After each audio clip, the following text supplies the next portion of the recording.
The first tendrils of dawn, pale and hesitant, crept through the sheer curtains of Elara Vance's apartment, painting the minimalist walls in shades of muted gray. Her heart hammered a frantic rhythm against her ribs, a drum solo of dread. 110 beats per minute. Too fast. Always too fast, even in sleep. A cold weight settled in her chest, familiar and unwelcome. She closed her eyes, focusing on the slow, deliberate expansion and contraction of her diaphragm. 1 breath. 2. 3. Each inhale a silent plea for calm. Each exhale a release of the fear that constantly gnawed at the edges of her composure. Her apartment was a testament to control. Every item had its place. Every surface gleamed with an almost obsessive cleanliness. It was her sanctuary, her carefully constructed bubble against a world that threatened to overwhelm her. Here, she could manage the delicate balance of her health, a secret so profound it felt like a second skin. If her emotions spiked, joy, anger, fear, even profound sadness, her heart would race, her breath would catch, and the world would narrow to a suffocating tunnel of pain. A truth, if exposed, that would make her a liability, destroy the last shred of her independence, and emotionally obliterate her. She believed her vulnerability was a burden because she'd seen how others reacted to weakness. They either pitied or exploited it. Deep down, she knew the truth. True strength, she thought, lay in hiding it. She rose, moving with a quiet grace born of habit. The kitchen was a sterile landscape of stainless steel and white quartz. She measured the herbal tea leaves with scientific precision, the earthy scent a grounding anchor. While the water steeped, she moved to the small, sun-drenched nook that served as her workspace. Her graphic design projects were her lifeline to the outside world, a way to earn a living without risking the unpredictable chaos of human interaction. The screen glowed with the vibrant colors of a new client brief, a stark contrast to the muted tones of her morning. A faint murmur from the living room caught her attention. She'd forgotten to mute the small wall-mounted television. A news anchor's voice, clipped and authoritative, filled the silence. Elara glanced over, her gaze snagging on the image flashing across the screen. A man, tall, impossibly broad-shouldered, with dark, intense eyes that seemed to pierce through the lens. Liam Thorne, the caption read. Alpha Billionaire. His name was synonymous with ruthless power, whispered in hushed tones in financial circles and online forums. He was speaking at a press conference, his jawline sharp, his expression unreadable. Elara felt a flicker of something she couldn't quite name, a primal unease, a distant echo of a threat. She frowned, her fingers already reaching for the remote. Too much intensity. Not good for the heart. The image vanished, replaced by a bland commercial. The silence returned, comforting in its predictability. She dismissed the man, the news, the fleeting sense of dread. Her world was here, in this quiet apartment, meticulously controlled, safe. She needed it to stay that way, because what would happen if it didn't? Soon after, the carefully constructed calm of Elara's morning shattered like fragile glass. Her inbox buzzed, a harsh, insistent sound.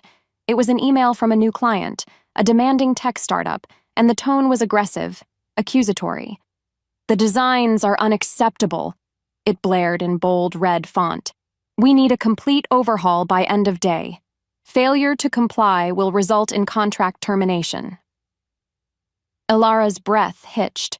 A familiar flutter began in her chest, like a trapped bird beating its wings against her ribs. Her vision blurred at the edges. No, not now. Panic, cold and sharp, clawed at her throat. She could feel the rapid ascent of her pulse, a frantic drumbeat signaling danger. This was the precipice, the edge where her emotions threatened to drag her over. She squeezed her eyes shut, forcing herself to remember the breathing exercises. Inhale, count of 4. Hold, count of 7. Exhale, count of 8. She repeated the mantra, her mind fighting against the rising tide of fear and fury. It was infuriating, this constant battle against her own body. Still, the anger simmered, a hot coal beneath her skin. She wanted to scream, to lash out at the injustice of it all, but she couldn't, because screaming, lashing out, those were luxuries her heart couldn't afford. She imagined her heart as a delicate porcelain vase, beautiful but prone to shattering with the slightest tremor. She had to protect it. She had to protect herself.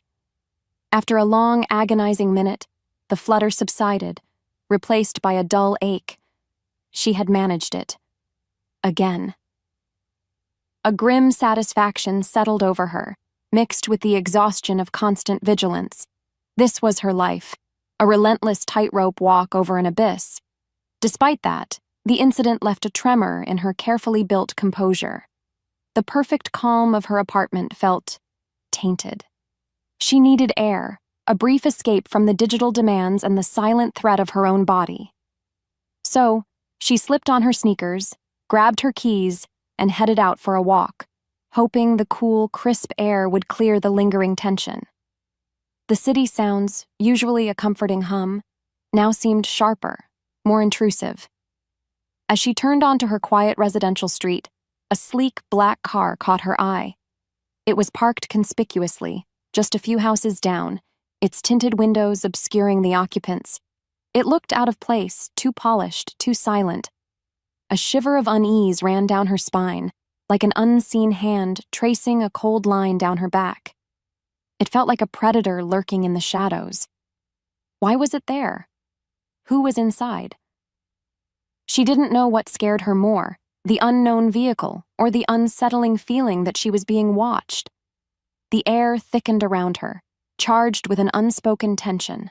That night, the unsettling feeling from the black car lingered, a persistent hum beneath Elara's skin. She tried to dismiss it, to tell herself it was just her anxiety, a side effect of her condition. But then, her phone buzzed. It wasn't a text or an email. It was a strange notification from an unknown sender, a cryptic message that popped up on her screen. It wasn't words.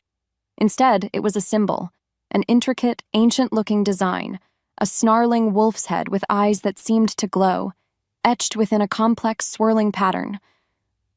Her breath caught.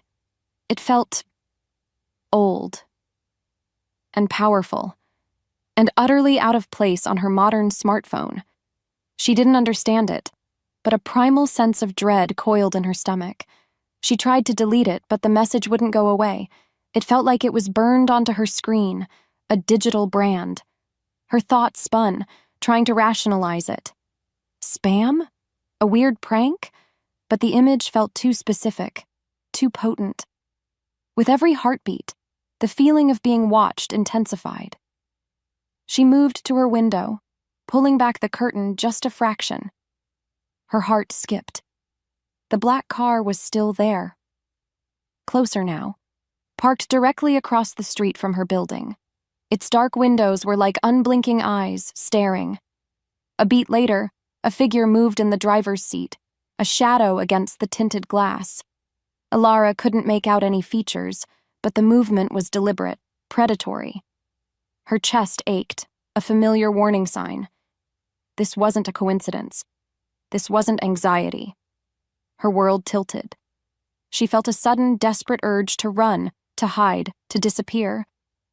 But where would she go? Her apartment, once her sanctuary, now felt like a glass cage. She backed away from the window, her hands trembling. No matter how hard she tried, she couldn't shake the chilling certainty that she was no longer safe. This wasn't just a ripple in her calm. It was a tidal wave gathering on the horizon.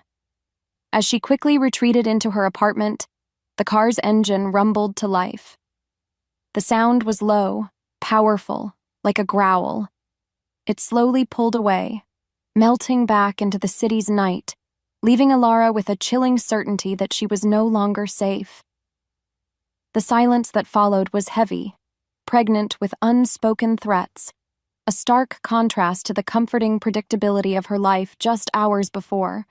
Her carefully constructed world had begun to crack, and she knew, with a terrifying certainty, that it was only a matter of time before it shattered completely. The silence in Elara's apartment was a lie. It hummed with the aftershock of the black car, a phantom vibration against her teeth. She stood in the center of her living room, the cryptic wolf symbol still burned into her mind's eye. Every shadow seemed to deepen, every creak of the building sounded like a footstep. Her heart, already a nervous hummingbird, fluttered wildly. She didn't know what scared her more, the unknown threat or the terrifying certainty that her carefully constructed world was about to explode. Then, the world did explode. A deafening crash ripped through the quiet. The front door, a solid oak barrier, splintered inward with a single brutal blow, torn from its hinges like paper. Wood shrieked, metal groaned. Elara gasped, a sharp, painful intake of breath. Her eyes, wide with terror, fixed on the gaping maw where her sanctuary once stood. Dust motes danced in the sudden, harsh light from the hallway. And then he was there. Liam Thorne. He filled the doorway, a force of nature made flesh. Taller than she remembered from the news, broader, his presence radiating a raw, untamed power that seemed to suck the air from the room. His dark suit, impeccably tailored, did nothing to soften the predatory gleam in his eyes that were the color of molten gold, intense and unwavering, locking onto hers with an almost physical grip. Behind him, a small, elite retinue of men in dark clothing fanned out, their movements silent, efficient, like shadows come to life. They were armed, she realized, her stomach lurching, heavily armed. Elara's heart ceased to beat. For a single agonizing second, everything went still. The dust hung suspended. The shattered doorframe seemed to hold its ragged breath. In that moment, the core emotional question of her life, can Elara truly find freedom and love by embracing her deepest vulnerability? Or will her hidden fragility always make her a liability, forcing her to live a life of emotional isolation? Screamed its first terrifying answer. Liam took a step into her apartment, then another, his gaze never leaving hers. His voice, when it came, was a low, resonant rumble, like distant thunder. It wasn't a question. It was a decree. You are my stolen mate. His words hung in the air, heavy with ancient power, wrapping around her like invisible chains. You belong to me now. Fury, hot and desperate, ignited in Elara's veins, momentarily eclipsing her terror. Stolen mate? Belonged to him? The audacity, the sheer arrogant entitlement. Her independence, her very sense of self screamed in protest. No! She choked out, her voice thin but sharp, defying the tremor in her hands.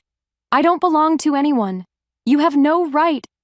Before she could finish, before she could even move, one of Liam's men, a hulking figure with eyes as cold as chipped ice, moved with startling speed. A hand clamped over her mouth, muffling her desperate cry. Another arm circled her waist, lifting her effortlessly from the floor. She thrashed, a wild, desperate animal caught in a snare, kicking and clawing, but their grip was iron. It was humiliating. It was terrifying. It was the complete obliteration of her independence, just as she'd always feared. Liam watched her struggle, his golden eyes unreadable, a flicker of something. Was it regret? Command? Satisfaction? Passing through them. He gave a curt nod. Take her. Which meant her fight was futile. Her attempts to resist were like a moth beating against a hurricane. She felt the cold press of something against her eyes, a blindfold. Darkness descended, thick and absolute, amplifying the terrifying reality of her situation.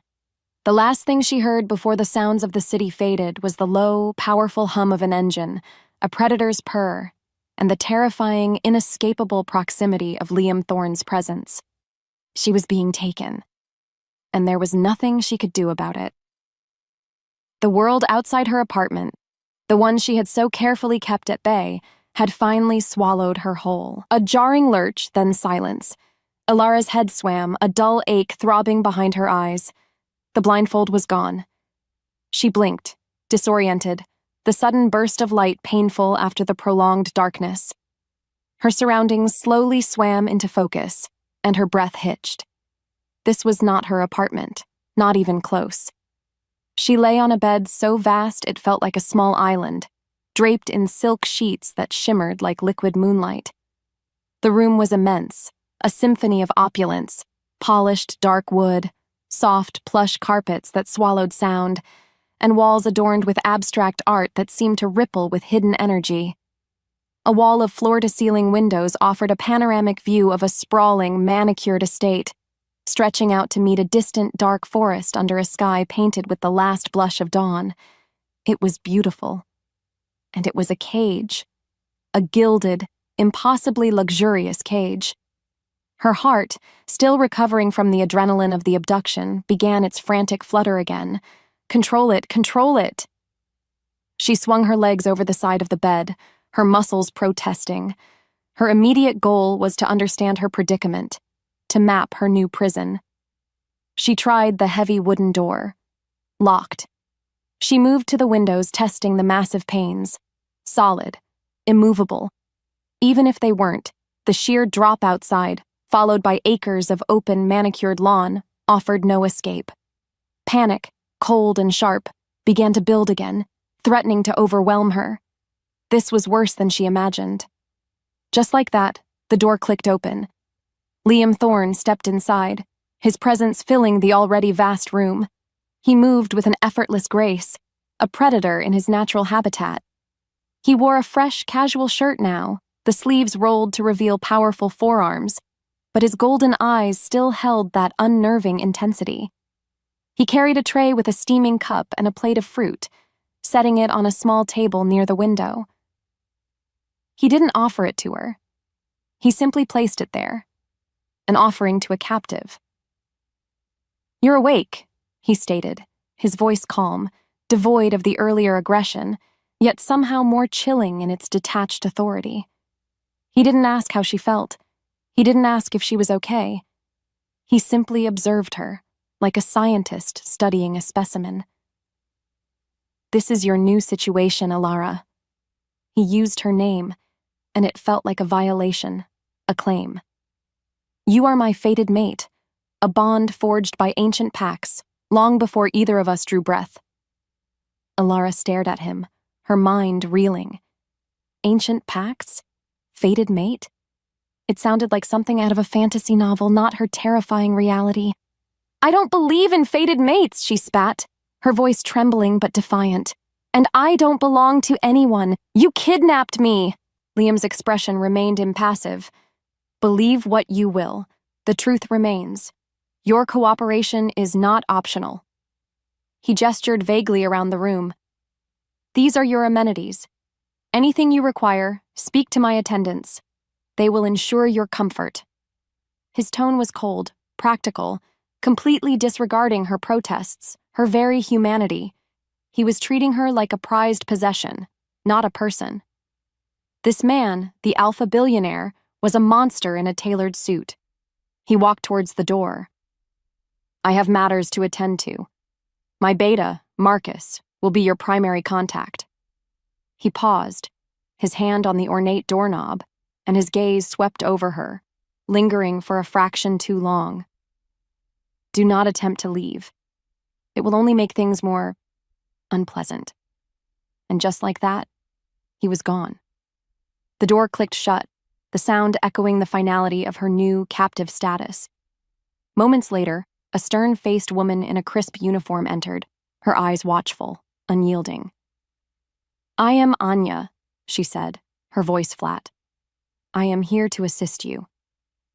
Her presence reinforced Elara's lack of freedom, a constant reminder that she was under surveillance. Elara walked to the panoramic window, pressing her forehead against the cool glass. The vast, unfamiliar landscape stretched before her, beautiful yet menacing.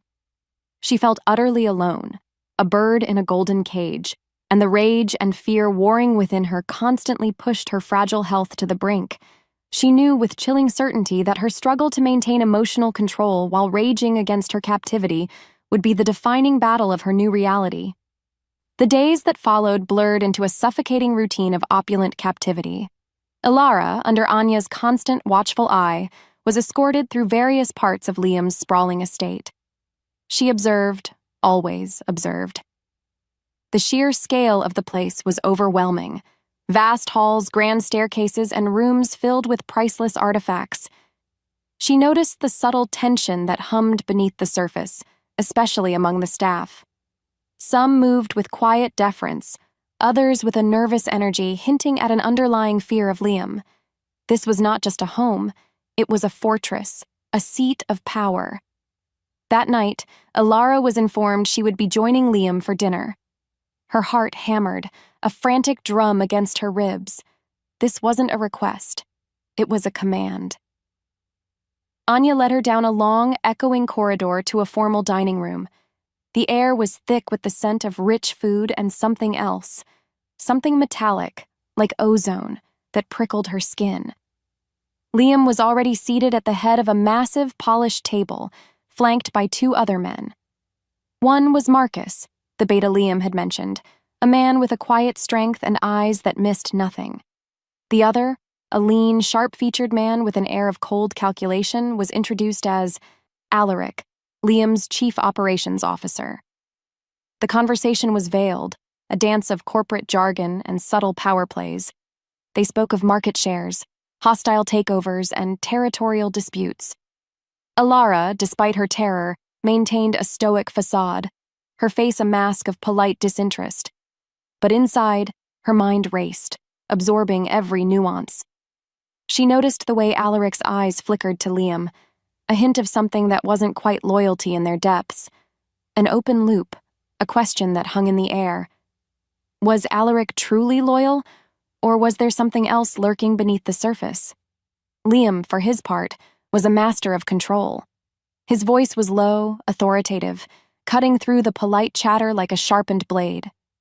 He spoke of maintaining stability and securing our legacy. He glanced at Elara, his golden eyes briefly meeting hers. In that moment, he made a subtle, almost imperceptible gesture, a slight inclination of his head towards Marcus, then back to her.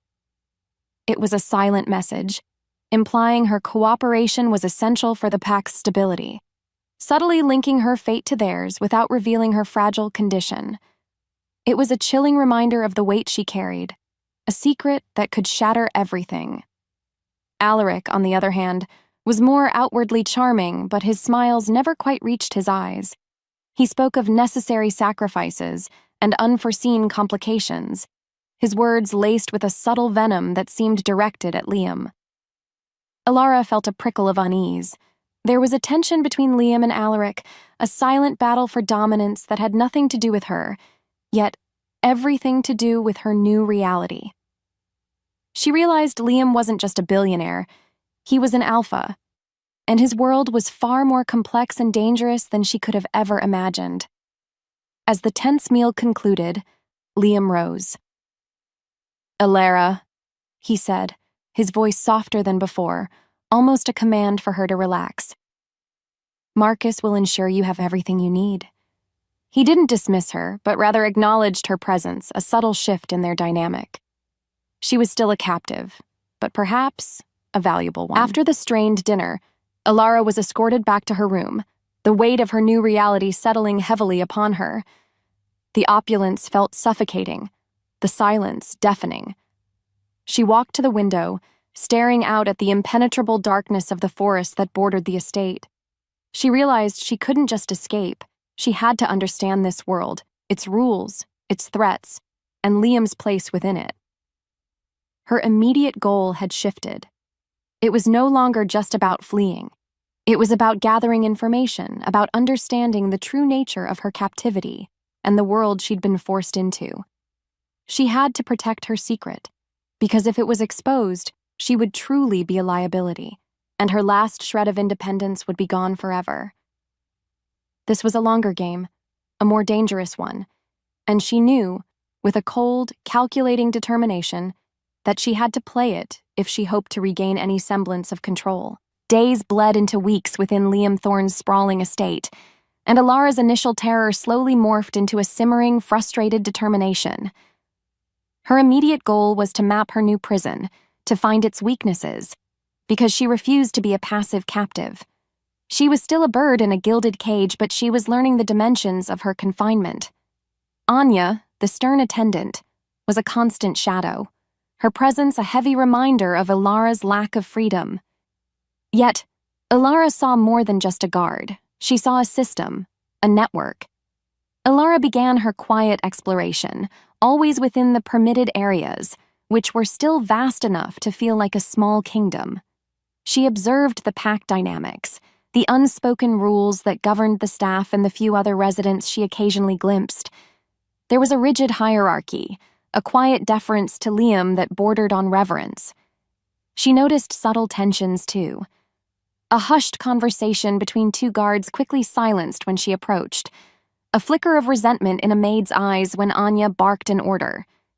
These were tiny cracks in the polished facade, and Elara, with her keen eye for detail, filed them away. She knew, deep down, that discord was a weakness, and she was looking for every single one. More importantly, she tried to access communication devices. The estate was a technological marvel, but every screen, every phone, every network was locked down, secured or monitored. She tried the guest Wi-Fi, hoping for a loophole, but it was a dead end. She even tried to slip a note to a delivery person, but Anya, as if summoned by an invisible bell, appeared instantly, her gaze sharp and disapproving. Elara felt a mix of frustration at her failures and a growing respect for the meticulousness of Liam's security. He wasn't just powerful. He was thorough. Still, her resentment simmered. This wasn't freedom. This wasn't a life. It was an existence dictated by an arrogant alpha who had simply taken her. She carefully managed her emotional responses, because every surge of anger, every spike of despair, threatened her fragile heart. She imagined her emotions as wild horses, constantly straining against the reins she held so tightly. She couldn't afford a stampede. One afternoon, during a supervised walk through the estate's sprawling gardens, Elara noticed a small, almost hidden path veering off into a dense, overgrown section. Anya's attention was momentarily diverted by a call on her earpiece. Without thinking, Elara veered off the paved path, her curiosity overriding caution. She pushed through a curtain of overgrown vines, the air suddenly cooler, thicker, smelling of damp earth and ancient trees. The sounds of the manicured estate faded, replaced by the rustle of leaves and the distant chirping of unseen birds. Just like that, she found herself in a small, secluded clearing. It looked like an old, forgotten garden, wild and untamed. And then she heard voices, low, intense. Liam's voice, and another, stern-faced and unfamiliar.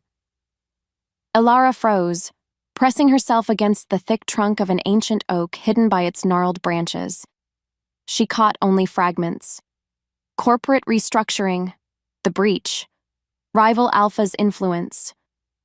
What followed was a hushed, heated exchange. The words too low to discern, but the tension was palpable like a coiled spring. The unfamiliar man was tall, with a sharp, almost predatory profile. She didn't recognize him from the dining room. This was a restricted area, a secret meeting. This was a new open loop, a piece of the puzzle she didn't yet understand. Before she could move, Anya's voice, sharp with alarm, pierced the air. "Elara, what are you doing?" Elara quickly retreated, her heart pounding, but the glimpse of Liam and the unknown man, their voices low and intense, left her with a chilling certainty that there were far more dangerous games being played within these walls than just her captivity. This was a world of shadows, and she was only just beginning to see them. The next morning, before the words left her lips to ask about the hidden garden, Anya informed Elara that Liam required her presence at a strategic meeting. It wasn't an invitation. It was a summons. Elara's stomach clenched. She knew this was another test, another step deeper into Liam's world. Her goal was to remain inconspicuous, to absorb as much information as possible about the threats Liam faced, because her safety was now inextricably linked to his. The meeting room was a stark contrast to the opulent living quarters. It was a sleek, modern space, all glass and polished chrome, overlooking the city skyline. Liam sat at the head of a long, dark table, his presence dominating the room. Marcus was there, along with Alaric, the COO, whose eyes held a subtle, unsettling glint. Other men and women, sharp-suited and grim-faced, filled the remaining seats. No matter how hard she tried, Elara felt like an anomaly, a splash of color in a monochrome world. The air thickened with tension. The conversation revolved around complex financial maneuvers, hostile takeovers, and the encroachment of rival factions. Elara sat silently, observing. She witnessed Liam's cold efficiency, his ruthless intellect. He cut through arguments with surgical precision, his voice calm but laced with an undeniable authority that commanded fear and respect in equal measure. He was a force, a storm in human form. Then a new voice entered the fray, sharp and mocking from a speakerphone on the table. It belonged to a man named Kale, the representative of a rival corporation, and his tone was dripping with veiled threats. "Thorne, your hold is slipping, your pack grows weak. Perhaps it's time for new leadership." The words hung in the air, a challenge. Elara felt a chill. This wasn't just corporate rivalry. It was something primal, something ancient. Liam's jaw tightened, a muscle jumping in his cheek. His golden eyes, usually so controlled, flared with a sudden, raw intensity. For a fleeting moment, Elara saw it, a flash of something wild, untamed, a primal beast lurking just beneath the surface of his polished exterior. A low, guttural growl rumbled deep in his chest, barely audible, but it vibrated through the room, a silent warning. The air thickened. Every person at the table stiffened, their gazes fixed on Liam, a collective intake of breath. The tension broke. Kale's voice, though still arrogant, lost a fraction of its bite. Liam had shown them a glimpse of the beast, and it was terrifying. Elara felt a chilling awe. This was the true power she was up against, a force that transcended mere wealth. She realized, with a renewed sense of danger, that escaping Liam wasn't just about unlocking doors. It was about outmaneuvering a predator. This glimpse of his inner beast, his ruthlessness, made her feel even more like a potential liability if her secret were known. Because how could she, with her fragile heart, survive in a world ruled by such raw power? Later, back in her room, the image of Liam's blazing eyes haunted her. She needed to understand this world. She needed answers. As if fate demanded it, her gaze fell upon a rare, ancient book lying on a side table. It hadn't been there before. Perhaps Anya had left it, or maybe Liam himself. It was old, its leather-bound cover worn smooth with age. She picked it up, her fingers tracing the faded title, Whispers of the Moonbound. She opened it, and it fell open to a page discussing fated mates and ancient pacts, the words speaking of bonds deeper than blood, of souls intertwined across generations. Her curiosity sparked, a small flame against the vast darkness of her captivity. This book, she instinctively knew, held secrets that might explain everything. The ancient book became Elara's constant companion, its pages filled with cryptic lore of shifters, pack laws, and the intricate dance of fated mates. She devoured every word, piecing together the bizarre reality she'd been thrust into. The concept of a stolen mate now made a terrifying, albeit fantastical kind of sense within this world. Her goal was to understand, to gather information, because knowledge was power, even in a golden cage. Meanwhile, her restlessness grew. Understanding wasn't enough. She needed to act. She needed to test the boundaries. She noticed one of Anya's habits, a small, almost imperceptible pause by a specific antique cabinet in the main hall every morning. It was too regular. Maybe it was fate, or maybe it was just her desperate need for a win. One morning, as Anya was momentarily distracted by a delivery, Elara made her move. Her body moved on instinct, a blur of motion. She brushed past the cabinet, her fingers subtly, expertly sliding across its ornate carvings. She felt it. a small, almost invisible seam, a hidden compartment.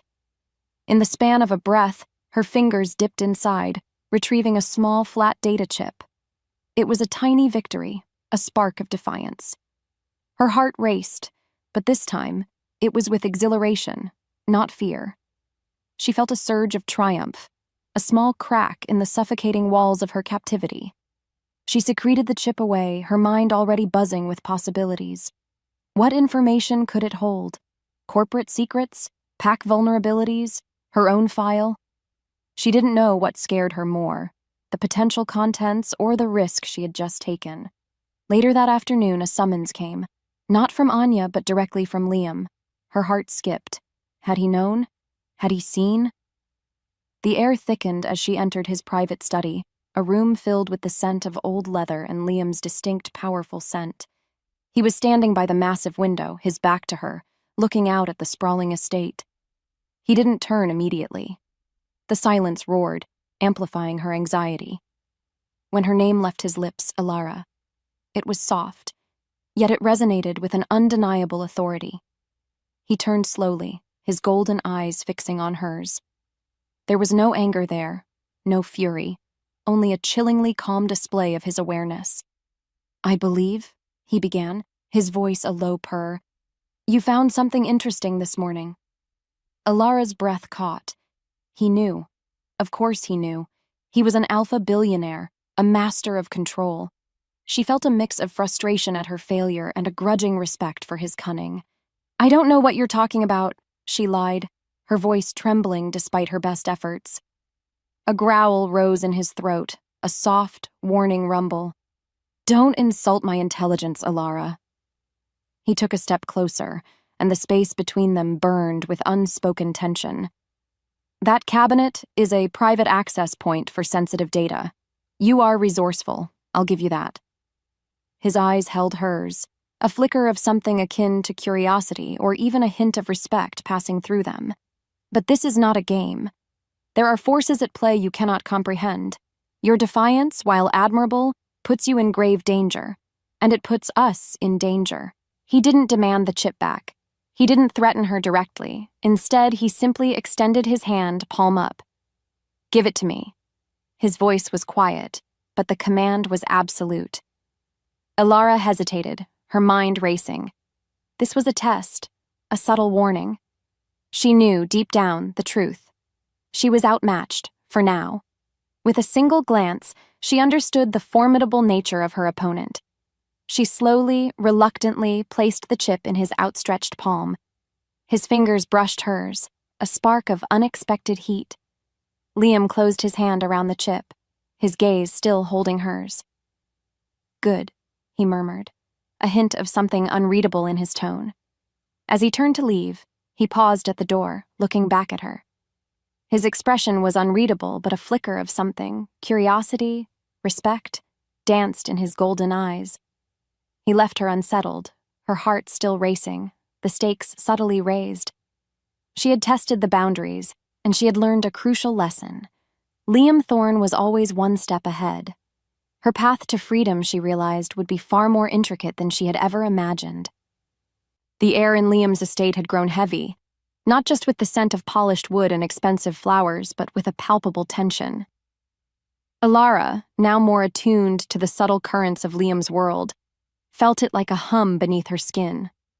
Her recent attempt to gather information, though thwarted, had sharpened her senses.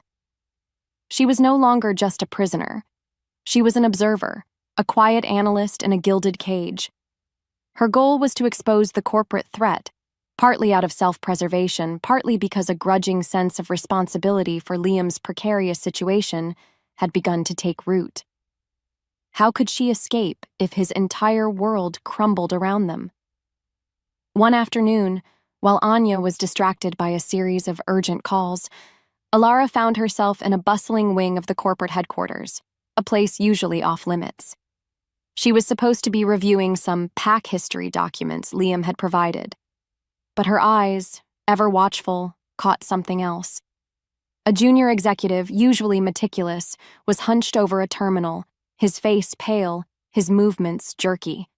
He was attempting to transfer massive files, but his hands trembled, and his eyes darted nervously towards the door. It was a data breach attempt, she realized, a slow, insidious bleed of information. She tried to subtly alert Liam. Later that day, during one of their terse, supervised check-ins, Elara tried to mention the executive. "I noticed something unusual in the data wing," she began, her voice carefully neutral. A young man seemed distressed, moving files. Liam merely raised an eyebrow, his golden eyes unreadable. "My security is impenetrable, Elara. My staff is loyal." His dismissal was immediate, arrogant, and infuriating. He was accustomed to being in control, to having all the answers.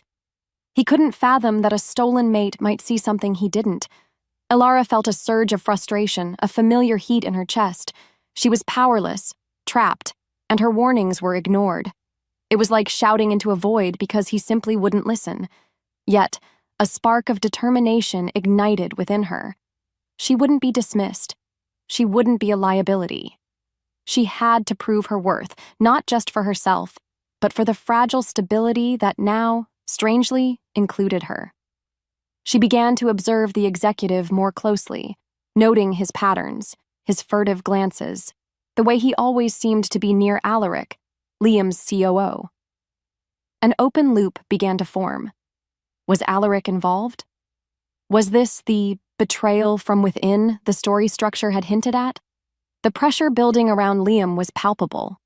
The news channels, even the ones Elara only glimpsed, spoke of market instability, of Thorne enterprises facing unprecedented challenges. Liam himself seemed more strained, his jaw tighter, his movements sharper. One evening, during a tense moment where Liam was clearly stressed by a corporate crisis, a frantic call about a collapsed deal echoing from his study, Elara accidentally overheard a fragment of an old conversation. A name, whispered low and urgent. The Blackwood Pact. And a place. The old quarry. It triggered a faint, half-forgotten memory from her own distant past, a childhood whisper she couldn't quite grasp. It was like a ghost of a memory just out of reach, but it sent a shiver down her spine. The pieces were beginning to connect, but the picture was still terrifyingly unclear. The fragment of memory, the Blackwood Pact, gnawed at Elara. It felt significant, a key to the gilded cage she inhabited. Her goal had shifted from pure escape to understanding the truth of her lineage and this bizarre stolen mate claim. She knew with certainty that this was more than just a random abduction. Maybe it was fate, maybe it was just a desperate need for answers, but she had to confront Liam. She found him in his study, late that night, surrounded by glowing screens filled with complex data. He looked exhausted, lines of stress etched around his golden eyes. The corporate crisis was clearly taking its toll. "Liam," she began, her voice steady despite the tremor in her hands. "I need to know. Why me? Why stolen mate? What is the Blackwood Pact?" He stilled, his broad shoulders tensing. He turned slowly, his gaze heavy. The air thickened. "You heard that?" His voice was low, dangerous. "Enough," she countered, her chin lifting. "Enough to know this isn't just about you wanting a mate. This is about something older, something binding." She felt a confusing, intense pull towards him, a magnetic force that defied her fear, a desire pooling low in her belly. This man, her captor, was also her fated other. The contradiction was maddening. As the silence stretched, Liam sighed, a sound heavy with weariness. He walked to a large, antique globe, his fingers tracing the continents. "You weren't stolen, Elara," he admitted, his voice barely a whisper, yet it resonated with an undeniable truth. "You were given, by your ancestors, to mine." He turned to face her, his eyes holding a vulnerability she hadn't seen before. "The Blackwood Pact, an ancient agreement between our families, centuries old. A binding agreement meant to unite our lines, to strengthen our bloodlines, to prevent a war that nearly tore the shifter world apart." Elara felt a profound shock. Given, not stolen. This changed everything. It was a betrayal, yes, but from generations past. not from Liam directly. Her emotional walls, so carefully constructed, began to crack under the weight of ancient history and this burgeoning, undeniable desire. "My family, they knew," she whispered, the words tasting like ash. "They knew," Liam confirmed, his voice rough. "Both sides. It was to be honored when the fated pair reached maturity." He paused, his gaze softening, a flicker of deep pain in his eyes. I had a mate once. Before you." His voice dropped, raw with a past betrayal. "Her name was Camilla. She was taken from me. Murdered. By someone I trusted implicitly. It left me broken and ruthless. Because I swore I would never be weak again. I swore I would never lose what was mine again." The confession hung in the air, a fragile bridge of trust built amidst the chaos. His vulnerability was a revelation, a crack in the Alpha's armor. And just like that, everything changed. The ignition of chemistry between them was undeniable, a burning, intense fire. It wasn't just physical, it was soul-deep, a recognition of their fated bond beyond mere claim. This was the pivotal midpoint. The stolen narrative was overturned, changing their dynamic from captor-captive to fated, albeit unwilling, partners. The core emotional question now included the possibility of finding freedom within a fated bond, a terrifying, exhilarating prospect. Elara's heart raced, not with fear, but with a confusing mix of betrayal, desire, and a burgeoning, dangerous hope. The revelation of the Blackwood Pact and Liam's raw confession left Elara reeling, her carefully constructed emotional walls cracking under the weight of ancient history and burgeoning desire. She felt a profound shock and betrayal, but also a confusing, intense pull towards Liam, a feeling she fought desperately due to her health. The space between them burned with a new, unspoken understanding. But then, the world outside their fragile bubble erupted. Without warning, the estate's alarms blared, a piercing shriek that cut through the silence. Red lights flashed, casting ominous shadows. Liam's eyes, still soft from his confession, hardened instantly, snapping back to the ruthless Alpha. "They're here," he growled, his voice a low rumble. Kale. The rival Alpha, Kale, had made his move. This wasn't just a corporate attack, it was a direct assault on Liam's territory, a brazen act of war. Reports flooded in from Marcus. A breach at the perimeter, simultaneous sabotage attempts at key corporate data centers, and a direct assault on one of Liam's smaller, more vulnerable pack outposts. Kyle wasn't just trying to destabilize Liam, he was trying to dismantle him piece by piece and claim everything, including Elara. Liam's instincts surged. He moved with lightning speed, grabbing a comms device. "Marcus, secure the inner perimeter. Anya, get Elara to the safe room now." His voice was pure command, but as he turned to push Elara towards the door, his golden eyes met hers. There was fierce possessiveness there, yes, but also a nascent concern for her safety that went beyond just her being his mate. He was protecting her, not just claiming her.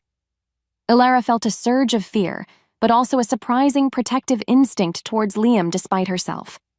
This was no longer just about her captivity. This was about survival. "No!" she cried, pulling away from Anya. "I'm not going to a safe room. What can I do?" Her heart pounded, but it was a warrior's beat, not a victim's.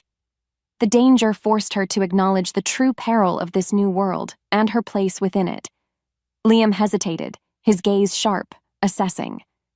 He saw the fire in her eyes, the fierce determination. "Stay close," he commanded, his voice clipped. "And don't get in the way." He didn't wait for an answer. He moved, a blur of power, towards a hidden panel that revealed a secure weapons cache. Meanwhile, the sounds of conflict grew louder. Shouts, the guttural snarls of shifters, the distant crackle of energy weapons. The air filled with the coppery scent of blood and the musky odor of enraged wolves. Elara watched Liam arm himself, his movements fluid and deadly. She felt it, clear as day, the primal power radiating from him, the Alpha preparing for battle. The external threats, corporate and rival Alpha, were now fully active and intertwined with Elara's personal safety. This forced Elara and Liam into a defensive alliance, escalating the stakes and pushing them closer, despite Elara's internal conflict regarding her health and the growing attraction. As the immediate danger subsided, the initial wave of Kale's attack repelled. Elara found herself looking at Liam not just as her captor, but as a complex, dangerous, yet undeniably compelling figure. Her heart still raced from the adrenaline and the conflicting emotions. He was a force of nature, a protector, and a man burdened by a past that mirrored her own hidden vulnerabilities. The path ahead was fraught with peril, but for the first time, Elara felt a strange sense of purpose. She was no longer just a stolen mate. She was a part of this, and she would fight for her place.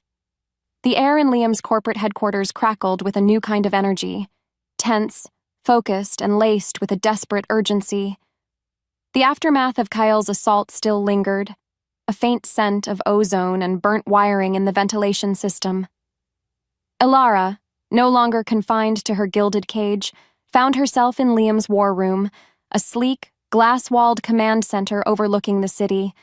Her heart still pounded from the adrenaline of the recent attack, but it was a different kind of beat now, a rhythm of purpose, not just fear.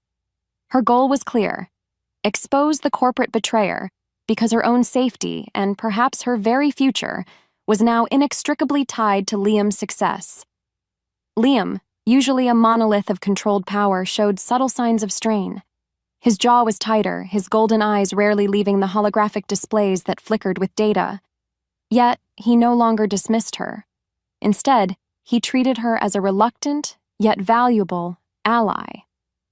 "We need to find the leak," he stated, his voice a low growl, sweeping a hand across a screen displaying a labyrinthine corporate network.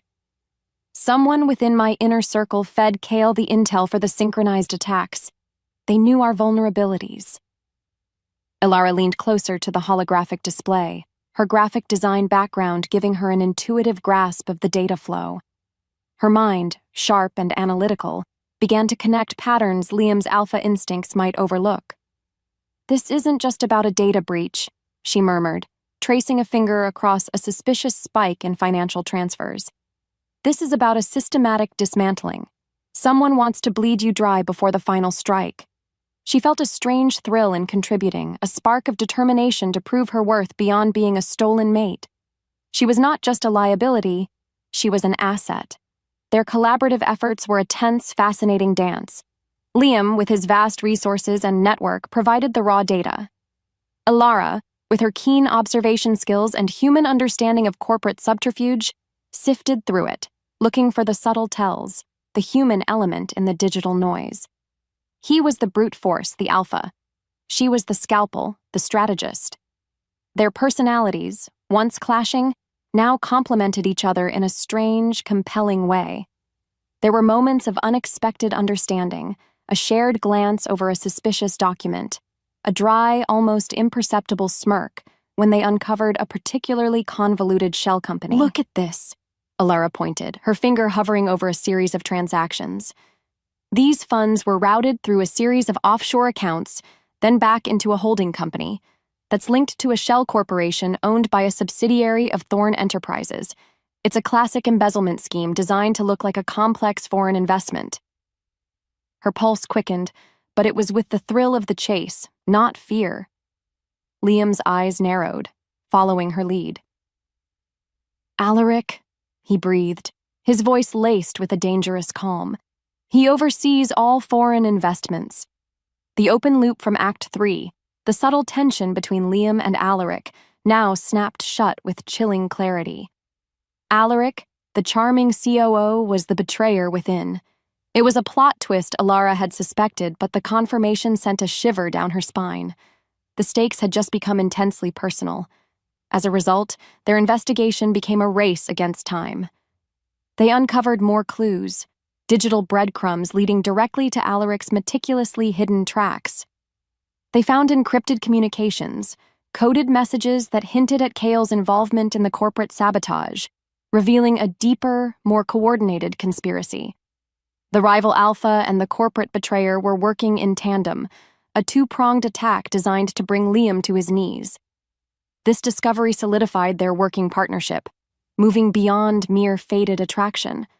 Elara was actively participating in Liam's world, no longer just a captive, signifying her commitment to navigating this new, dangerous reality. The relentless pressure of their investigation, combined with the constant, terrifying proximity to Liam, began to take its toll on Elara. Her heart, already a fragile instrument, struggled to keep pace with the escalating stress. She felt it, a constant flutter beneath her ribs, a tightness in her chest that made every breath a conscious effort. Her goal was to protect herself, to maintain her composure, but also to test the waters of trust with Liam, because she knew she couldn't face this alone. One evening, deep into their work, hunched over a glowing map of Kale's known territories, a wave of dizziness washed over her. The room spun, her vision blurred, the sharp lines of the holographic map dissolving into a kaleidoscope of colors. Her hands trembled, a cold sweat breaking out on her forehead. She tried to hide it, to simply stand up and walk away, but her legs felt like jelly. She squeezed her eyes shut, forcing herself to breathe, to control the rising panic. Not now, not in front of him. But Liam, attuned to every shift in her presence, noticed. His head snapped up, his golden eyes, usually so sharp, softening with immediate concern. "Elara?" His voice was low, a rumble of worry. He was by her side in an instant, his large hand gently, almost hesitantly touching her arm. His scent, a primal mix of forest and power, filled her senses, both grounding and overwhelming. She flinched, pulling away instinctively. The fear of rejection, of being seen as a liability, was a deeply ingrained misbelief, a wound from a past where her fragility had always led to dismissal or pity. But his touch lingered, warm and steady. "What's wrong?" he asked, his voice laced with an urgency that transcended mere alpha command. Her internal debate raged. To tell or not to tell. The words felt like lead on her tongue. It was a terrifying risk. What if he saw her as weak? What if he cast her aside, believing her a burden? But the danger was too great, the need for understanding too profound. Her heart pounded, a frantic drum against her ribs. She felt terrified of rejection and exposure, but also a desperate need for understanding and support. "My heart," she whispered, the words barely audible, raw with vulnerability. "It's fragile."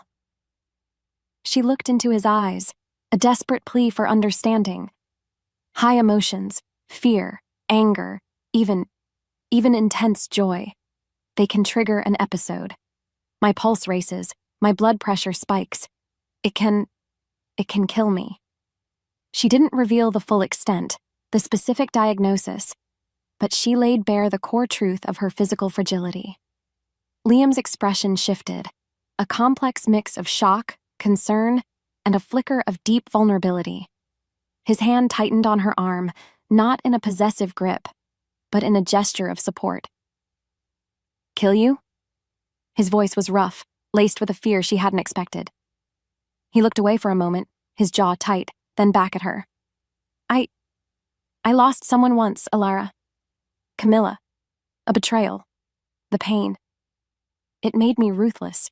It made me swear I would never be vulnerable again. Never lose what was mine." He took a deep breath, his gaze meeting hers, raw and exposed. "The thought of losing you, because of me, it's unbearable." The shared secret hung heavy between them, a fragile bridge of trust built amidst the chaos. It was a critical turning point for their relationship. Elara had taken a monumental risk by revealing her vulnerability, directly addressing the liability aspect of the core question. Liam's reaction, showing genuine concern rather than dismissal, began to dismantle her misbelief about her weakness. The air thickened, charged with unspoken emotions. The intimacy of the moment, forged in shared fear and raw honesty, ignited a deeper, more profound connection between them. A sizzling physical romance now intertwined with a burgeoning emotional bond. The vulnerability didn't weaken them, it strengthened them, setting the stage for the ultimate test of their fragile alliance. The revelation of Elara's fragile heart had changed everything.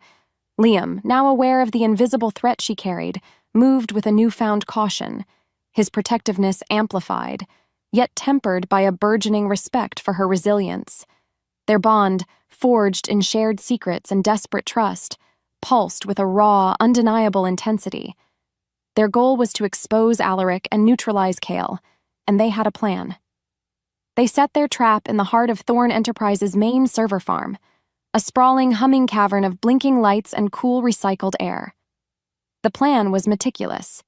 Elara, using her tech savvy, would plant a digital breadcrumb, a false trail designed to lure Alaric into revealing his final damning move. Meanwhile, Liam and Marcus would be positioned to intercept him. They moved with quiet efficiency, a well-oiled machine, their movements synchronized despite the internal tension. Elara's heart pounded, but it was a warrior's beat, a rhythm of anticipation, not fear. She felt a powerful surge of adrenaline and fear, but also a fierce, protective loyalty towards Liam that overrode her self-preservation instincts. "He's taking the bait," Liam murmured into his comms, his voice tight with anticipation, his golden eyes fixed on a monitor. "He's accessing the dummy file." But then, the world exploded again. Not with a crash, but with a sudden, jarring silence. The humming servers died. The blinking lights winked out. Darkness descended, thick and absolute, broken only by the emergency red glow of the exit signs. A cold, metallic scent filled the air. Ozone, but sharper, more acrid. "Ambush!" Liam roared, his voice cutting through the sudden quiet. From the shadows, figures emerged. Not Alaric's corporate thugs, but the hulking, snarling forms of shifters. Kyle. He had intervened, turning their trap against them. The rival Alpha had anticipated their move, perhaps tipped off by Alaric, who had clearly been playing a deeper game than they realized. The fight was brutal, a chaotic ballet of raw power and desperate defense. Liam, with a guttural growl, unleashed more of his beast. His form blurred, a whirlwind of muscle and fury tearing through Cale's pack. The sounds of impact, of bone against flesh, echoed in the sudden silence of the server room. Elara, caught in the crossfire, felt her heart hammer against her ribs, a frantic drum solo. The sheer emotional and physical intensity of the fight was a direct assault on her fragile health. Her vision swam, but she couldn't collapse, not now. Not when Liam was fighting for their lives. She saw a massive shifter, twice Liam's size, lunging at his blind spot, a glint of metal in its hand, a poisoned blade. Without thinking, her body moved on instinct.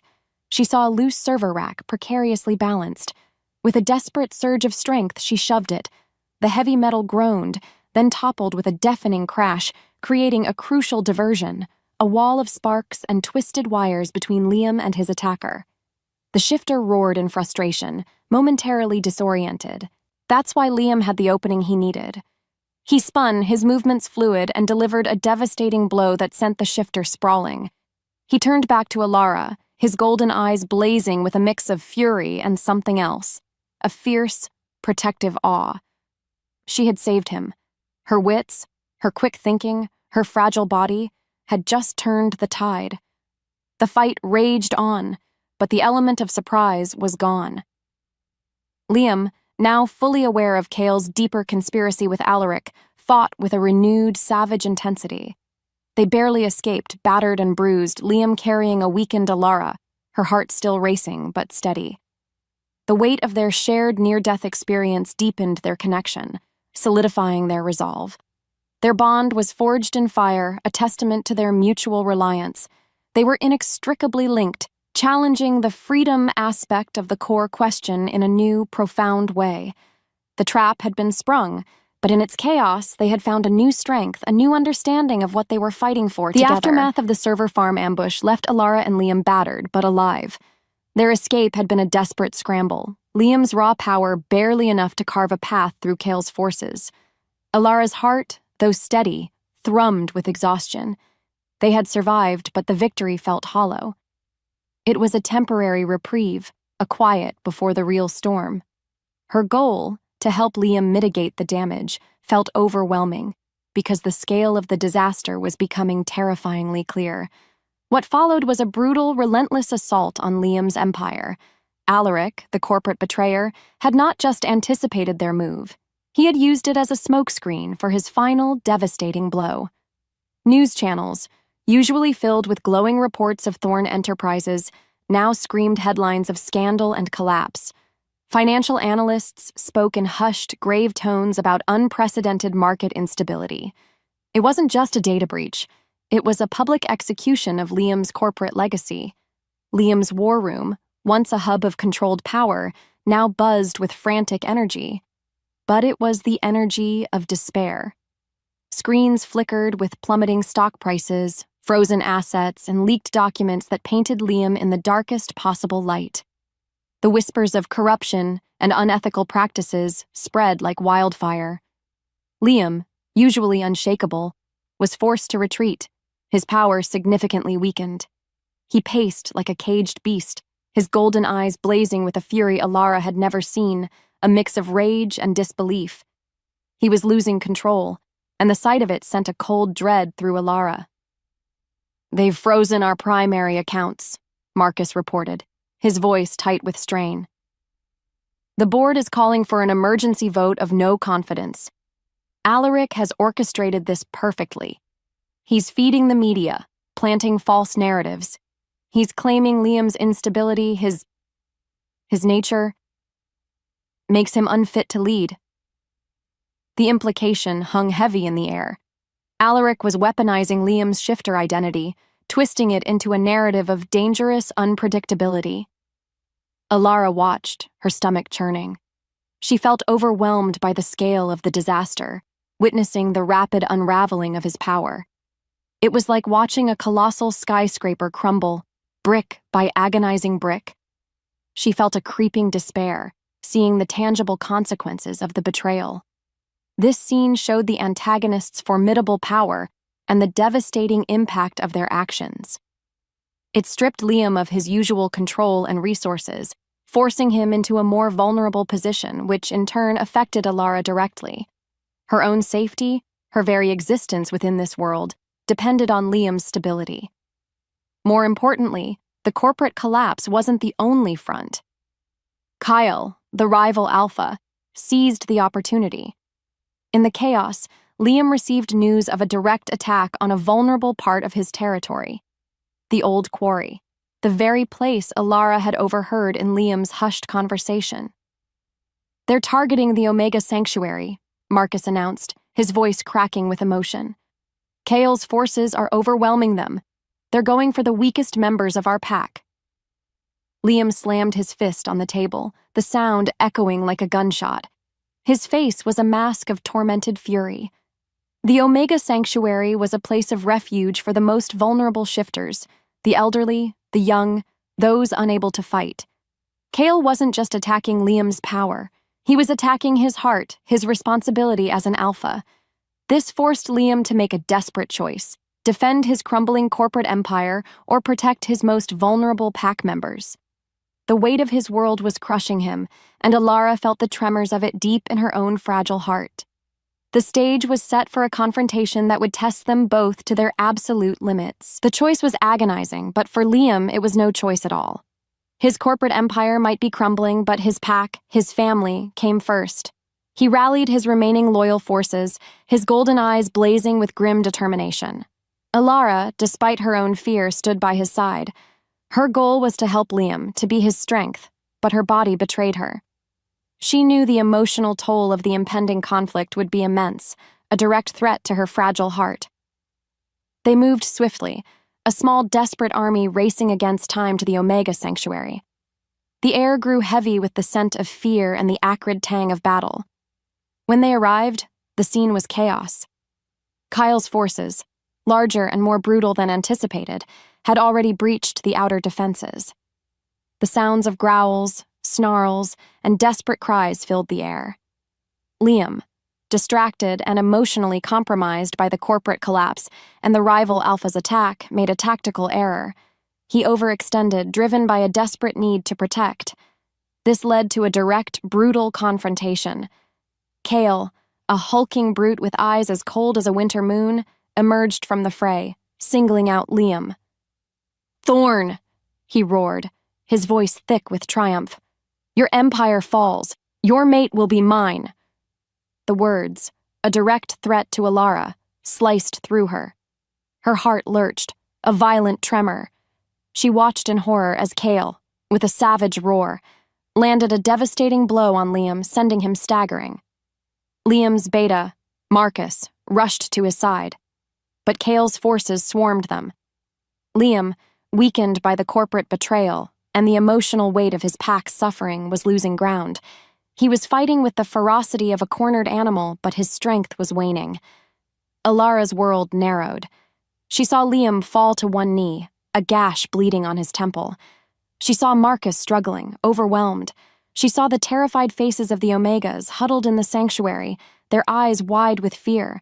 An overwhelming surge of emotion, grief, fear, helplessness, and a terrifying, desperate love for Liam crashed over her like a tidal wave. Her carefully constructed emotional walls shattered. Her heart hammered, a frantic, irregular rhythm that vibrated through her entire body. Her breath caught, a searing pain in her chest. This was it. The price of connection, the ultimate betrayal by her own body. Her vision swam, blurring at the edges, then darkening.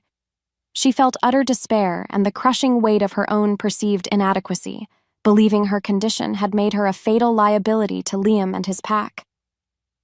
The core emotional question, can Elara truly find freedom and love by embracing her deepest vulnerability? Or will her hidden fragility always make her a liability, forcing her to live a life of emotional isolation? Felt answered in the most devastating way. Her fragility was a liability. Her love for Liam, her connection to him, was literally killing her. Elara collapsed, her legs giving out beneath her. Her heart threatened to give out, a final, desperate flutter. Her last conscious thought was a profound sense of failure, a chilling certainty that her love for Liam would be her undoing. The sounds of the battle faded, replaced by the roaring in her ears, a desolate symphony of defeat. The world was a kaleidoscope of pain and fading light. Elara drifted in and out of consciousness, tethered to reality by the dull ache in her chest and the faint, rhythmic beep of medical machinery. She was in the infirmary of Liam's estate, a sterile white room that felt miles away from the chaos outside. Her goal was simply to survive, but she felt a profound sense of resignation, believing she was indeed a liability, and that her desire for love and freedom was a dangerous fantasy. Liam was there, always there. His face was etched with a raw, desperate fear, his golden eyes shadowed with guilt. He held her hand, his touch gentle, almost reverent, as if she were made of glass. He was consumed by guilt and fear, believing he had led her to this point, and that her fragility made their bond impossible. He blamed himself, his ruthless nature, his possessiveness that had dragged her into his dangerous world. He confronted his own past trauma, the pain of Camilla's betrayal, realizing his controlling nature had only endangered Elara, just as it had cost him so much before. "I can't lose you," he rasped, his voice rough with unshed tears. "Not again." He spoke of letting her go, of sending her away, believing it was the only way to save her, even if it destroyed him. His words, though meant to protect, were a fresh wound to Elara's soul. They reinforced her deepest fear, that her vulnerability made her unworthy of love and connection, that she was destined for emotional isolation. In her semi-conscious state, Elara experienced vivid flashbacks, a torrent of memories.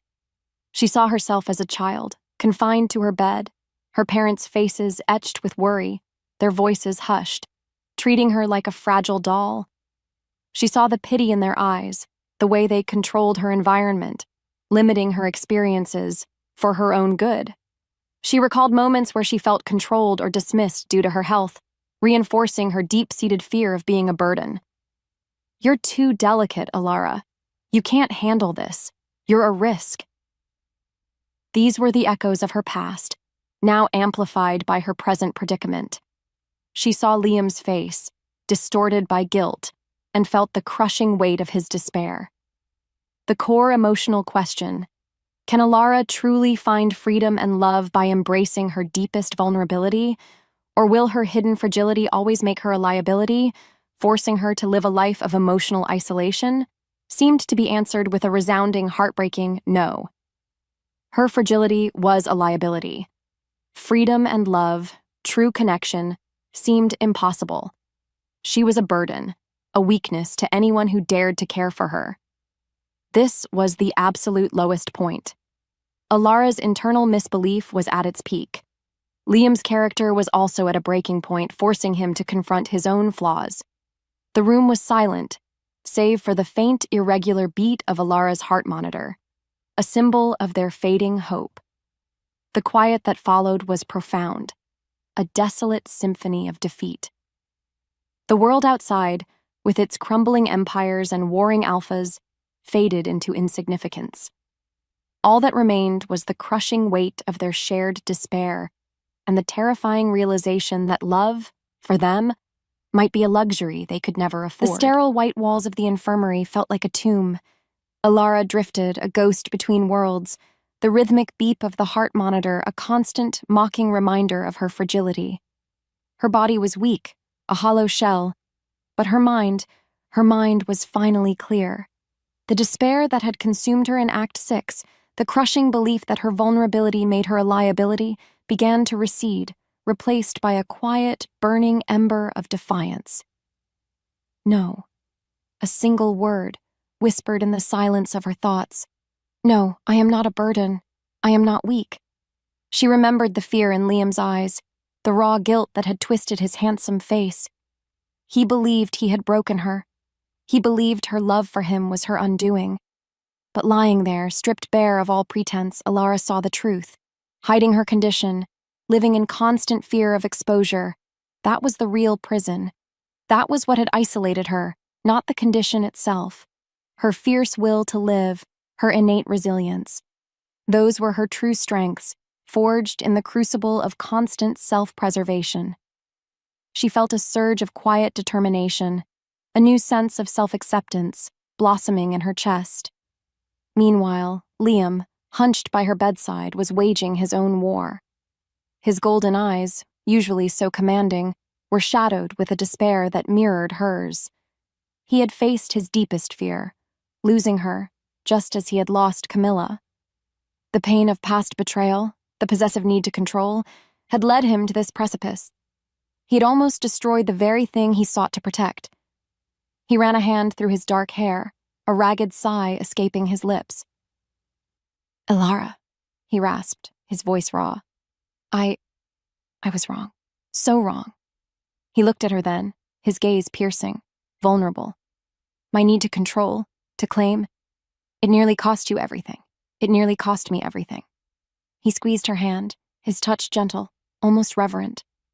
"I swore I'd never be weak again, never let anyone close enough to hurt me.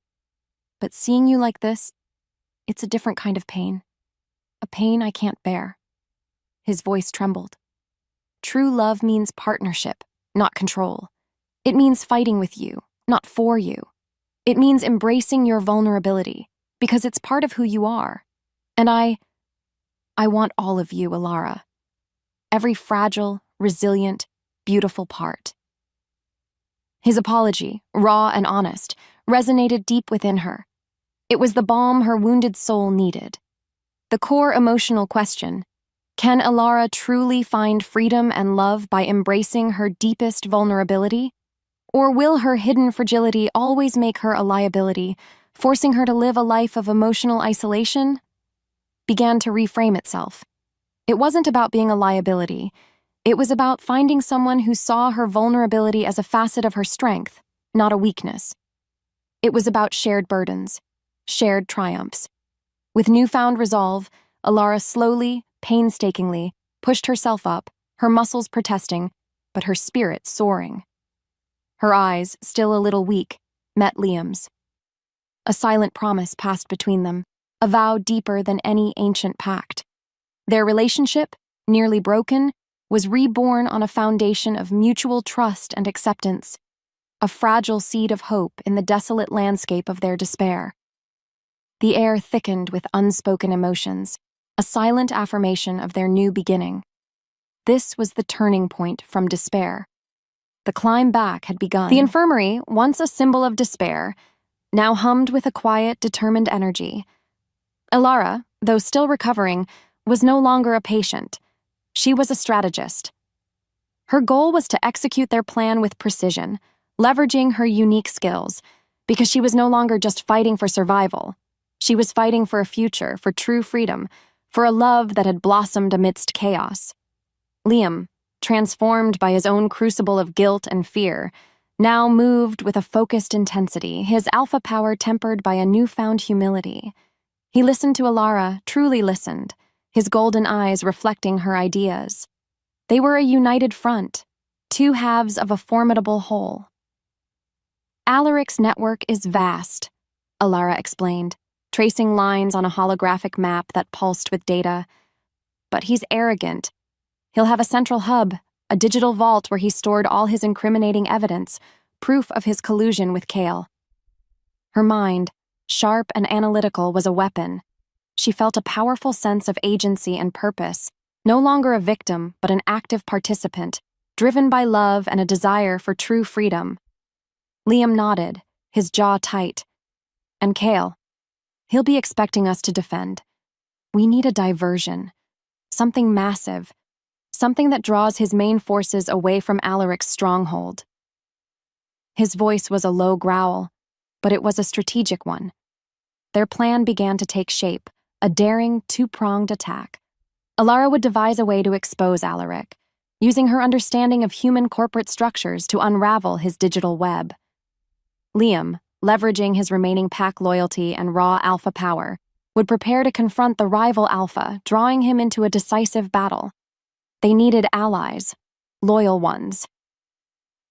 "Marcus," Liam called, his voice echoing in the large room. "And Anya, bring them in."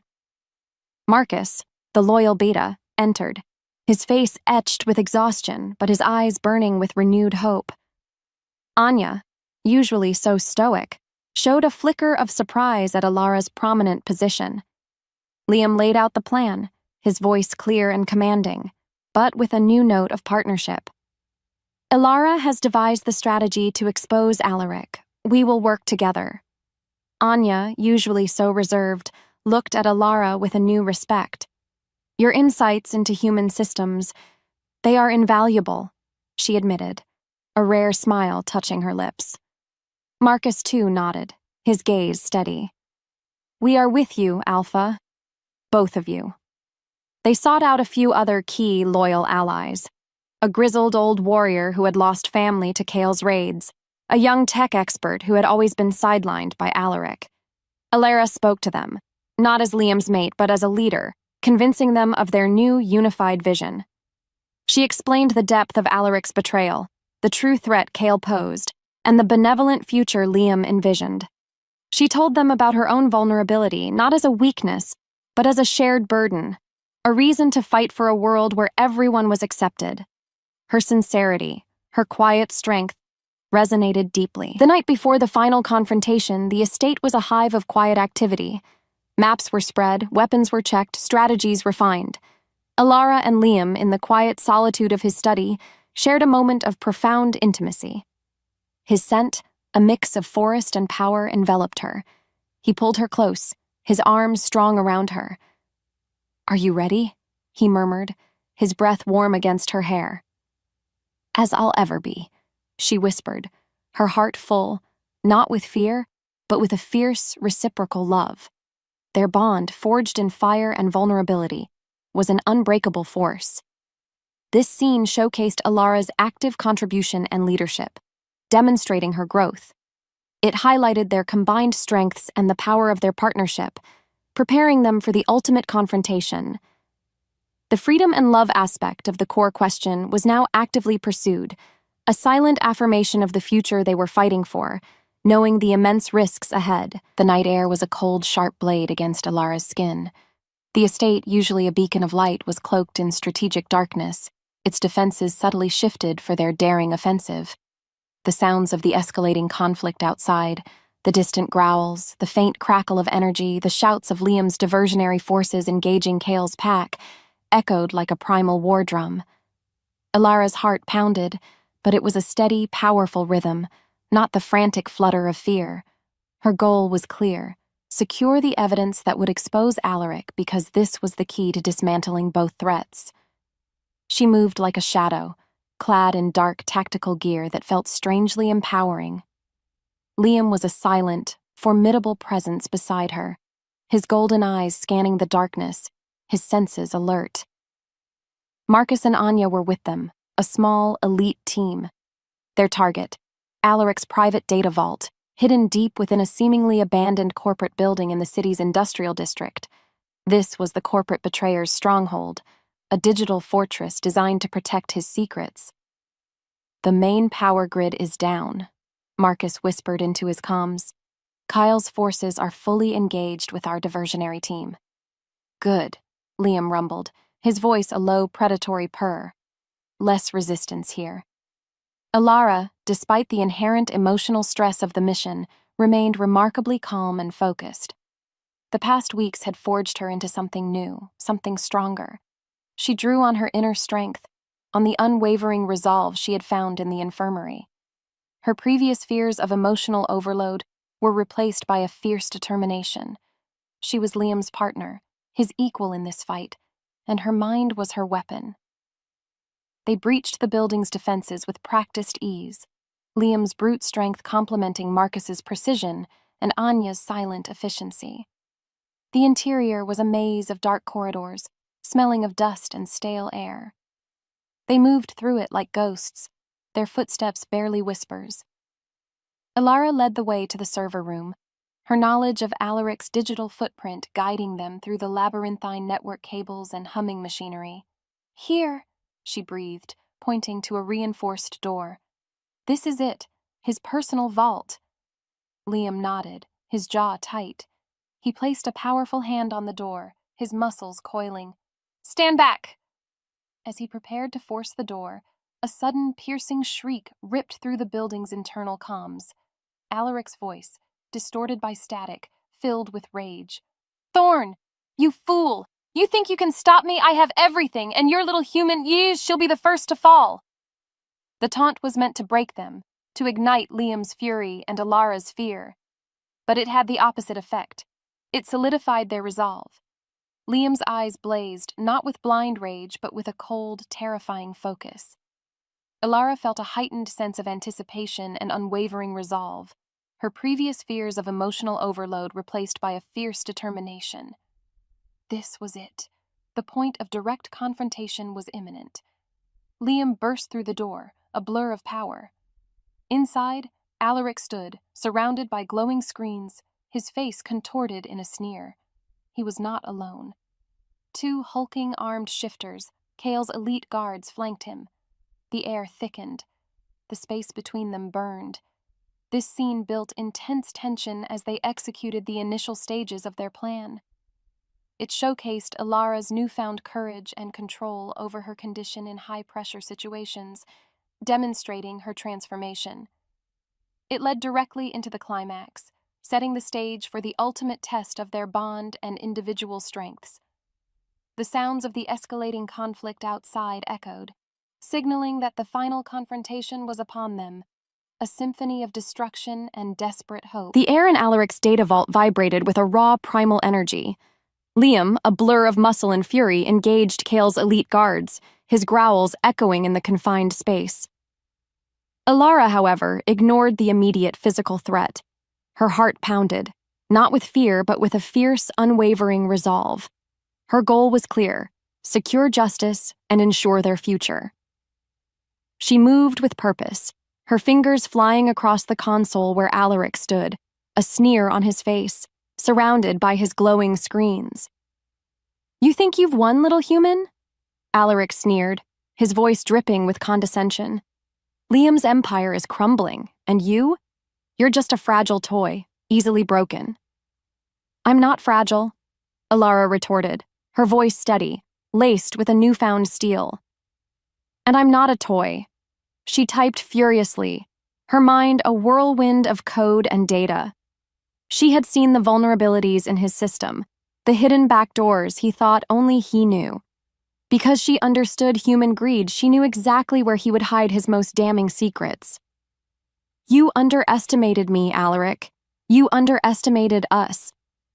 Just like that, a massive, encrypted file began to upload to a public server. Its progress bar a defiant green against the red alerts Alaric's system was now screaming. It was the irrefutable evidence: financial fraud, corporate espionage, and the damning communications with Kale.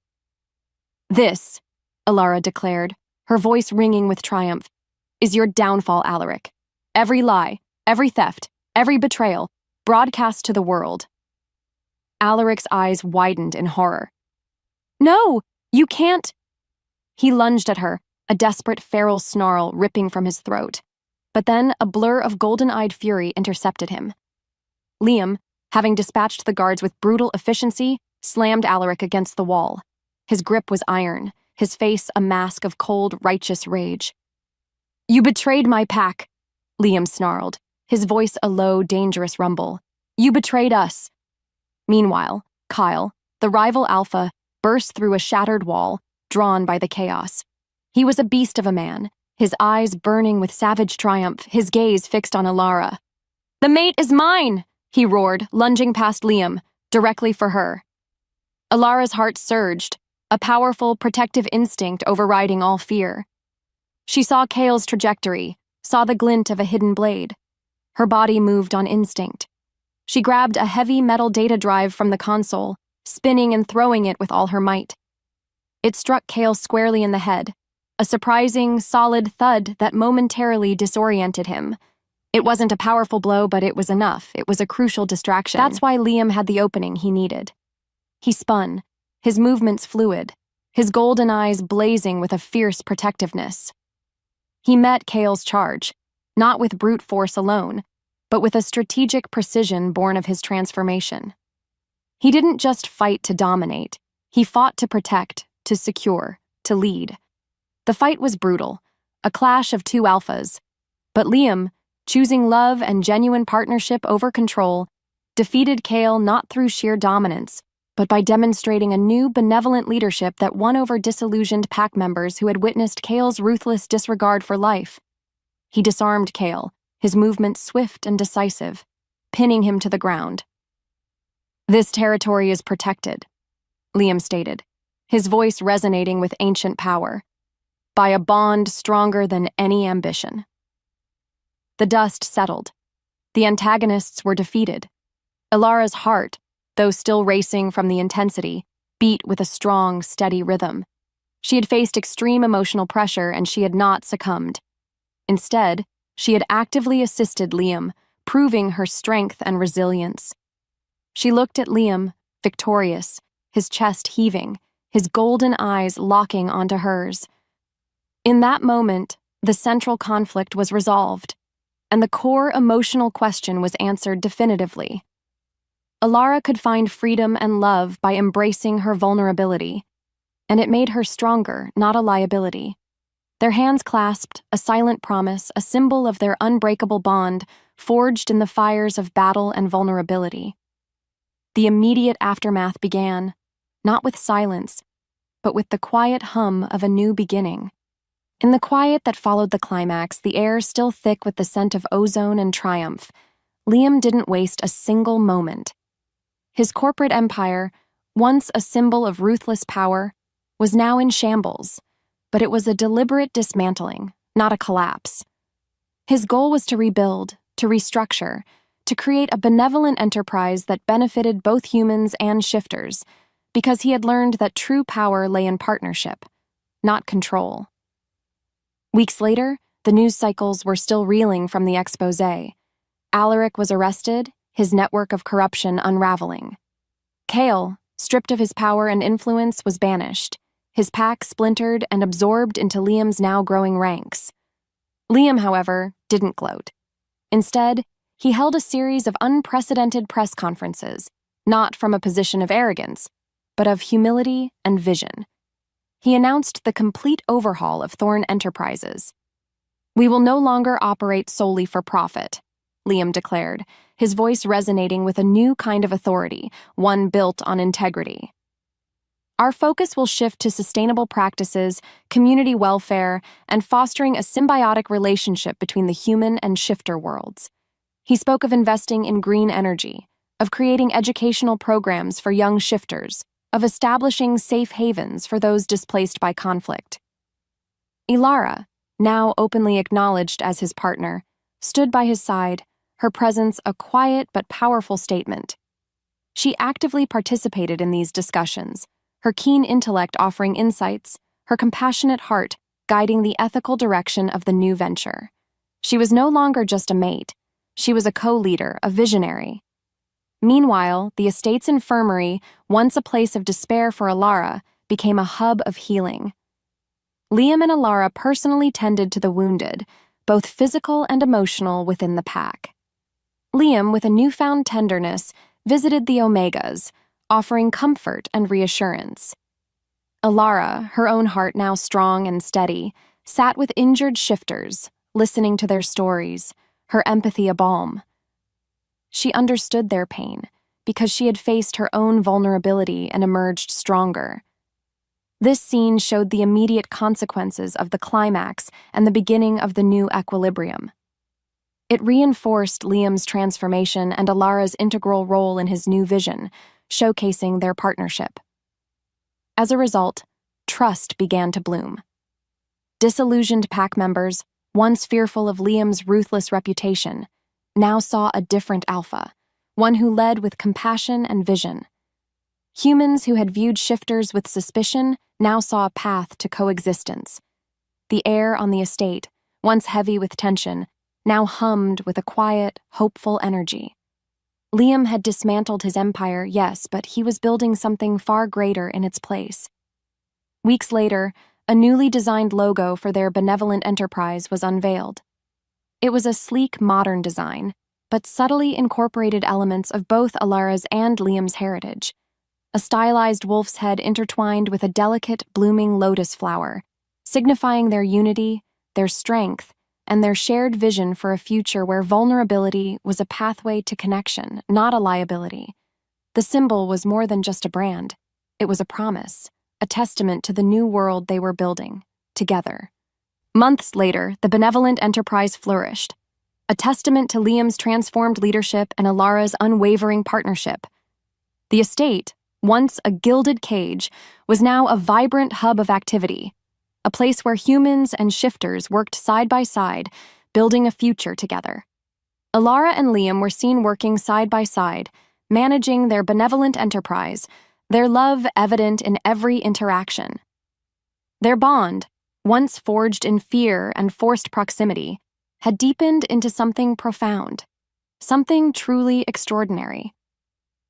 Elara's health was stable, managed not through fear and isolation, but through open communication and Liam's unwavering, supportive presence. Her heart, once so fragile, now beat with a strong, steady rhythm, a testament to her resilience and the healing power of acceptance. She no longer hid her condition. It was simply a part of her, understood and embraced by the man who loved her. She felt it, clear as day, the profound peace that settled over her, a peace she had never dared to dream of. They were seen in simple, quiet moments, walking hand in hand through the thriving community they had helped build, their laughter echoing through the trees, or sharing a quiet evening in Liam's study, his arm around her, the weight of his presence a comforting anchor. Their bond symbolized not just romance, but also profound personal growth and the acceptance of vulnerabilities. Liam, once the ruthless Alpha, now led with a gentle strength, his golden eyes filled with a love that softened his formidable features. Elara, once the terrified, guarded woman, now moved with a quiet confidence, her spirit unbound. Her world tilted, but this time it was with joy, with love, with the sheer wonder of it all. She had found true freedom, not in escaping, but in embracing her deepest vulnerability and finding a partner who loved her for every facet of her being. She often pondered, looking back, who would have thought that being stolen would lead me to true freedom and a love beyond compare? Her voice trembled, but it was with emotion, not fear. The space between them burned, not with tension, but with the quiet, powerful flame of their shared life. Her chest ached, not with pain, but with the expansive joy of a heart finally unbound. In the quiet that followed as the echo of their journey faded, her name hung in the air, whispered by the wind, carried by the scent of pine and the promise of forever. Her bones remembered him. Her soul answered. As the mark tingled, her wolf pressed forward, and she let it happen. The story concluded, not with a final period, but with the lingering warmth of a fairy tale happily ever after, a testament to love, resilience, and the courage to truly live.